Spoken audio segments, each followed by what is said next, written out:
बहुजन सौरभ, बहुजनांच्या सामाजिक व सांस्कृतिक चळवळीचे मुखपत्र। मित्रों नमस्ते, मैं एडवोकेट डॉक्टर सिद्धार्थ कांबले, दैनिक बहुजन सौरभ का मुख्य संपादक। मुझे एक बात से जस्टिस भूषण गवई के बारे में एक बहुत श्रद्धा सी हो गई। मतलब एक लगा कि उसने कहा कि मैं बुद्धिस्ट हूँ। पूरे विश्व को मालूम है कि बुद्धा क्या है। आज हमारे पूरे देश की पहचान कुछ होगी तो बुद्ध के नाम से है। बुद्ध के नाम पे पूर्ण एशियन कंट्रीज और पूरे वर्ल्ड में जो आज रिसर्च चल रहा है वो केवल बुद्ध के ऊपर में चल रहा है।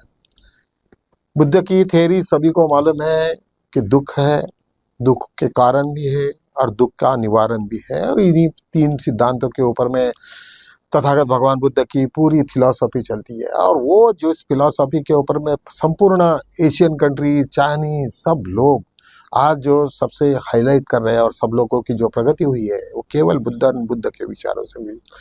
उस बुद्ध का नाम लेके जस्टिस भूषण गवई ने कहा कि मैं पहला बुद्धिस्ट हूँ। ये बहुत बड़ी बात है, क्योंकि किसी ने इस प्रकार का वक्तव्य करना ये अपने आप में बहुत बड़ी बात होती है। तुम्हारे मालूम है तुम्हें सभी को कि बुद्धिज्म को जब नष्ट किया गया तो किस हत्यारों ने किस तरीका से इस कारस्तान और कितना झूठ फैला के ये संपूर्ण नष्ट किया। और बाद में वो मुगल के हाथ में गई, कभी बीच में बुद्धों के हाथ में आया और ऐसा सब चलते रहा। लेकिन आखिरी का जब दौर था उस वक्त बुद्धिज्म पूरा का पूरा यहाँ से इंडिया से नष्ट हो गया था। कुछ हिस्सों में था लेकिन अलग फॉर्मेट में था। कहने का मतलब कि आज जब डॉक्टर बाबा साहब आम्बेडकर ने हमें बुद्ध का परिचय कराया, हम बुद्धिस्ट करके हमारा इंट्रोडक्शन हुआ, तो निश्चित रूप से हमें ऐसा लगता गर्वान्वित होते हैं हम लोग कि हम बुद्धिस्ट हैं। बुद्धिस्ट होते हैं तो तुम्हारे पास में बहुत सारी जिम्मेदारियां आती है। तुम असत्य नहीं बोलोगे, तुम निष्पाप रहोगे, तुम किसी को ये नहीं करोगे, किसी को ज्यादा मार कम मार, बिल्कुल इक्वालिटी के साथ में तुम जिंदा ये रहोगे और तुम निर्भीड रहोगे, तुम्हें किसी भी प्रकार का डर नहीं लगे रहेगा। तो ये सब तत्वों के साथ में जब जस्टिस भूषण गवई ने कहा तो निश्चित रूप से जहाँ तक मेरा सवाल है, मैं उनको जानता हूँ, हम बहुत सालों से एक दूसरे को जानते हैं, तो मुझे लगता है कि उनके पिताजी के साथ में भी मेरे बहुत अच्छे संबंध है। हम लोग साउथ कोरिया में वर्ल्ड फेलोशिप ऑफ बुद्धिस्ट के कॉन्फ्रेंस में हम थे, साथ में थे, वो चेयरमैन थे, मैं उसमें रिपोर्टर था। हम दोनों ने साथ में काम भी बहुत किया इंटरनेशनल। कुछ हमारे यहाँ पे भी कुछ वीडियोस आए बीच में, लेकिन अच्छा नहीं कि उन लोगों ने कुछ अपने RS गवई के बारे में कुछ गलत टिप्पणी की, अच्छा नहीं है। जबकि उनको मालूम है कि आज पूरा संपूर्ण दीक्षा भूमि हमारे लिए एक अस्तित्व का प्रश्न है और वो केवल एंड केवल RS गवई के अपने भूषण गवई के पिताजी के वजह से हुआ। क्योंकि इतना पैसा उन्होंने लाया, आज वो सब कुछ तो सिर्फ पैसे के भरोसे पे हुआ। लेकिन वहाँ पे जब वो डिप्टी स्पीकर थे और वहाँ पे वो जितने साल तक बॉम्बे में रहे, तो हर चीफ मिनिस्टर को लेके आने का और हर साल कुछ ना कुछ कई लाखों रुपए का वहाँ से पैसा लाना, और इतने बड़े आज जो निर्माण हुआ, इतना बड़ा हमारा स्तूप हुआ, वो केवल एंड केवल उसके ऊपर में हो रहा। तो करके मुझे ऐसा लगता है कि जो लोगों ने भी ऐसी कोई तीखी कोई टिप्पणी करते हैं उनके ऊपर में, तो गलत बात है, बहुत ही गलत बात है। हमने आपको तुमने समझना चाहिए कि एक बुद्धिस्ट करके, अभी कुछ लोग कहते हैं कि उन्होंने मैंने ऐसे देखा वैसा देखा, उनका ये ऐसा, ये सब नॉनसेंस। उन्होंने देखना चाहिए कि अपने गर्वान्वित करके उन्होंने जय भीम के साथ तथागत भगवान बुद्ध, बाबा साहब का नाम लेके जिस तरीका से अपना काम चालू किया, तो निश्चित रूप से हमें हमारा सिर ऊंचा होना चाहिए। तो चलो हम लोग थोड़ा सा ये भी करते हैं कि जब बुद्ध को प्रश्न पूछते हैं कुछ लोग, बुद्ध कहता है कि मैं आपका मित्र हूँ। बुद्ध कहते हैं कि मेरी बातों का मैंने नहीं ये कहा कि भाई मैं जब तक मैं तुमको जो पटता है, तुम अपने मैंने जो बताए हुए मार्ग पर तुम आजमाओ, देखो, जांचो, और तुम्हें जो जांचने के बाद में स्वयं ये लगे तो मैंने ये नहीं कहा कि मैंने बताए हुए मार्ग पे ही चलो, तुम उसको आजमाओ और उसके बाद में उसका निरीक्षण करो। मैं तुम्हारा कल्याण मित्र हूँ। उन्होंने कहा कि मैं तुम्हें मार्ग बता सकता हूँ, लेकिन चलना तो तुम्ही को है। तो मैं तुम्हारा एक कल्याण मित्र हूँ, मुझे तुमसे कुछ नहीं चाहिए, तुम्हारे से भेंट नहीं चाहिए, मुझे कुछ नहीं चाहिए।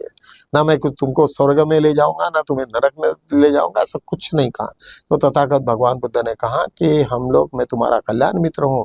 यही भूमिका हमारे भूषण गवई साहब ने यदि जब लेते हैं, तो मुझे ऐसा लगता है कि वो शायद एक बहुत अच्छे जज करके इस देश में एक नई दिशा देने के लिए तुम्हारे हमें वो निश्चित इस देश के लिए एक बड़ा योगदान रहेगा।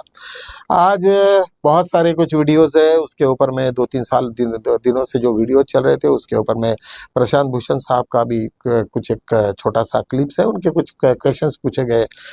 जहाँ तक सवाल है, जो बॉम्बे में उनका जो सत्कार हुआ और वहाँ पे जो प्रोटोकॉल का जो इशू था, वो प्रोटोकॉल का इशू ने उन्होंने कहा कि ये तो गलत है, प्रोटोकॉल तो होना चाहिए, लेकिन ठीक है, अब उसके क्या कारण है तो हमें नहीं मालूम, लेकिन ये होना चाहिए। और एक चेन्नई के मैटर के ऊपर भी प्रशांत भूषण ने कहा कि भाई वहाँ पे जिस तरीका से राज्य लोग अपना सभा राज्यपाल और प्रेसिडेंट ऑफ इंडिया जो बिलों ने कॉमन जो जो राज्यसभा या अपना विधानसभा में और विधान परिषद में आए हुए बिल के ऊपर में 2-2 साल तक बैठे रहना, ये कोई ये नहीं करके 242 के अंतर्गत एब्सोल्यूट क्या है 240 एब्सोल्यूट जस्टिस, मतलब कोई भी चीज का एब्सोल्यूट जस्टिस होना चाहिए। तो वो उसका यूज करके उन्होंने कहा कि भाई ना कब तक रहोगे तुम ऐसे, क्योंकि सुप्रीम कोर्ट को वो पावर डॉक्टर बाबा साहब आम्बेडकर ने दिया है, कॉन्स्टिट्यूशन में दिया। बाबा साहब को सब मालूम था, ये सब क्या क्या इस देश में होने वाला है, क्या क्या हो गया, ये मनु वाली कैसे कैसे रहे, इसके पहले सम्राट अशोक ने जो कुछ गलतियां की और उसके बाद में भी जो पतन हुआ, तो ये सब चीजों का डॉक्टर बाबा साहब आम्बेडकर ने पूरा अध्ययन किया और उनको मालूम था कि आज ना कल ये कुछ ना कुछ तो भी हमें एक तो भी इंस्टीट्यूशन बची रहेगी। जैसे आज CBI, ED ये सब गए हैं, सब उनके सरकार ने अपने हाथ में कस्टडी में लिया है, लेकिन कम से कम एक है। ठीक है, अभी चंद्रचूड़ ने भी बीजेपी का बहुत समर्थन किया, सभी को मालूम है, उसमें कोई नई बात तो है नहीं, लेकिन फिर भी आज जिस तरीका से चंद्रचूड़ को देखने के बाद में कॉमन आदमी जिस तरीका से अपनी बातें करते, मुझे लगता है कि जितना भी ट्रोल जस्टिस चंद्रचूड़ के बारे में हुआ वो शायद ये नहीं हुआ। बहुत अच्छा नॉलेजेबल एक आदमी था, बहुत स्मार्ट थे, बड़ी सभ्य, मतलब उनका जो नॉलेज था उसके बारे में तो कोई ये नहीं करने का, लेकिन आखिरी में जिस तरीका से उनका झुकाव था, वो तो कहते हैं कि भाई तुम्हारा झुकाव किसी को ये नहीं होना चाहिए कि तुम उसके किसी से तुम्हारा लगाव इतना नहीं होना चाहिए कि जो उसके लिए सब अर्पण कर दो। मतलब पूरा का पूरा जुडिशरी का उनका करियर वो नरेंद्र मोदी को बुला के पूरा का पूरा खत्म कर दिया, और एब्सोल्यूट जस्टिस तो कभी दिया ही नहीं। महाराष्ट्र हो या फिर हरियाणा हो, हर बहुत सारे उनके सामने में ये आ गए। इलेक्ट्रल बॉन्ड का इशू हो, उस पर किसी को जस्टिस नहीं मिला। ठीक है, वो उनके नाम आ गए, ये हो गया, लेकिन हुआ क्या? अल्टीमेटली उन्होंने कुछ भी नहीं किया, लोगों को सब पॉलिश करते रहे, और आखिर में जिस तरीका से जिन जिन लोगों को उन्होंने हेल्प करते रहे तो उन्हीं को हुआ। सेकेंडली वाइस प्रेसिडेंट हमारे जस्टिस अपने धनखड़ जी, जो जिन लोगों ने जितना बोलना है, जिनको काफी उसके क्रिटिसाइज किया, प्रशांत भूषण जी कहते हैं कि कम से कम एक आधे ऑर्डिनरी आदमी ने कुछ बोला होगा तो मैं समझ सकता हूँ, लेकिन 143 का के अंतर्गत जिस तरीका से उन्होंने किया और हुई सुप्रीम एंड ऑल, ये ऐसे बचपना जो सवाल पैदा की है वो निश्चित रूप से मुझे बहुत दर्द देने वाले हैं, और ऐसे लोगों से मुझे एक्सपेक्टेशन नहीं थे, क्योंकि वो जुडिशरी का आदमी है, हाईकोर्ट बार काउंसिल का ये है, वहाँ पे सुप्रीम कोर्ट में उन्होंने प्रैक्टिस की है, तो निश्चित रूप से ऐसे नहीं होना चाहिए। एक छोटा सा मसला, आज हमारे यहाँ पे आए एक अली खान मैसूदाबाद, वो एक प्रोफेसर है, उन लोगों ने उनके मुँह से कुछ भी नहीं था, लेकिन उसको जस्ट लोगों ने कुछ तो भी वुमेन्स के ऊपर में उन्होंने ऐसा क्रिटिसाइज किया, वैसा हो गया। उन्होंने कोर्ट में पूछा कि भाई क्या है, उन्होंने जो कविता है, जो उनका टेक्स्ट है, उसमें कोई तो मुझे लाइन बताइए कि जो लेडीज का कोई उन्होंने अपमान किया है।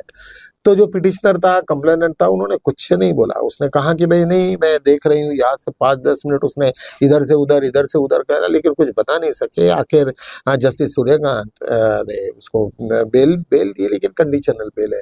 हालांकि उसको तो कॉस्ट लगानी चाहिए थी कि भाई तुमने ऐसे कैसे कोई किसी के अगेंस्ट में इतना सारा ये किया है, तो उनको तो केवल ये हुआ। लेकिन उसके बारे में जब अपन देखते हैं कि अभी अभी जो घटना हुई थी भोपाल की, और जिस तरीका सा वक्तव्य वहाँ के एक सांसद ने किया, वो निश्चित रूप से बहुत ही गंदा था। लेकिन उस वक्त उन्होंने, लेकिन उसको वारंट जो पकड़ने का था उसको रिलीफ दिए वही सूर्यकांत जस्टिस सूर्यकांत ने। आज इनके बारे में लेकिन उन्होंने बहुत दुनिया भर के कंडीशंस रखे, और उन्होंने कहा कि ठीक है, हम तो बेल तो दे रहे हैं। तो इस तरीका से वो आज की घटनाएं हुई। आज फिर बाद में आज एक सब लोगों का एक 51 लोगों का जो ग्रुप है वो अलग अलग जगह पे गए, कुछ जापान गए, कुछ अमेरिका गए, कुछ लंदन गए, कोई इधर उधर सब तरफ में गए। कहने का मतलब हमारा सब सांसद ने, जो भी हमने अभी हमारा जो युद्ध हुआ पाकिस्तान के साथ में और सिंदूर, और उसके बारे में सभी देशों को तुम अवगत कराओ और उसके बारे में जो भी है दुष्प्रचार करो पाकिस्तान के बारे में। लेकिन उन्होंने अभी तक इतने सालों से 11 साल से मोदी जी हर देश में जाते हैं, लेकिन एक देश भी उनके साथ में नहीं आना, ये बड़ी दुखदायक सिचुएशन पैदा की है। निश्चित रूप से मोदी को उसका डिस्क्रेडिट जाता है जब किसी को मालूम है कि ये आदमी कैपेबल नहीं है, फिर भी जब वो अपने वो उस ओहदे पे रहते हैं, उसको रहते हैं। और आरएसएस को ऐसी टाइप के लोग चाहिए। आरएसएस की जो आइडियोलॉजी है, तुम्हें ड्यूअल नेशंस थ्योरी है, उसके बारे में उन्होंने खुद ही, मुझे तो ऐसा लगता है कि बहुत आगे है, सब रिकॉर्डेड है। तो ड्यूअल नेशन थ्योरी में पाकिस्तान को उधर दे दिया, इधर में ये दे दिया, और उसके साथ में जो बंटवारा हुआ आज तक हम लोग उसमें से बाहर नहीं आए हैं। एक ग्वालियर की बात है, एक वहाँ का एक जज है, वो जो चीफ जस्टिस है, उनका रिटायरमेंट होगा, उनका नाम था जस्टिस कैन। उन्होंने एक बहुत अच्छी बात की कि जब उन्होंने कहा कि यही एमपी में डॉक्टर बाबा साहब आम्बेडकर का जन्म हुआ, हाँ उन्हीं के जन्म के साथ ही हम लोगों को जो कुछ मिला करके मैं आज चीफ जस्टिस हो सका एक पर्टिकुलर हाई कोर्ट का, तो निश्चित रूप से अपनी भावना को उन्होंने प्रदर्शित किया। उसी प्रकार आज जहाँ पे